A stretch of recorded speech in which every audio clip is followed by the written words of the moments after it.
কি রে রিয়া, কান্না করছিস কেন? কান্না করছি না, এই যে আগুনের ধোঁয়া আসছে তার জন্য এরকম চোখ দিয়ে জল বেরাচ্ছে। কি রান্না করছিস? এই তো আজকে রান্না হচ্ছে আলু পটল আর কুমড়ো দিয়ে একটা নিরামিষ সবজি হচ্ছে, আর হবে ছোলার ডাল আর লুচি। আজকে যেহেতু নীল পুজো এগুলোই রান্না হবে। আর গাইস আজকে কিন্তু রান্নার দায়িত্বটা আমার উপরেই পড়েছে, তাই আমি রান্না করছি। কি আর করবো বলো, এই গরমের মধ্যে উনুনের তার এমনি খুব দেখো কি অবস্থা হয়ে গেছে, কেঁদে মেরে একাকার।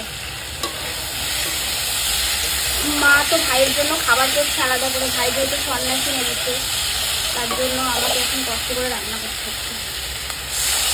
মানে আমি রান্না করি, এমন না যে আমি রান্না করি না, কিন্তু এই যে মানে গ্যাস নেই, গ্যাস অর্ডার দেওয়া হয়েছে কিন্তু এখনো আসেনি, আসছে তারপরে তো ততক্ষণে এই রান্না হচ্ছে।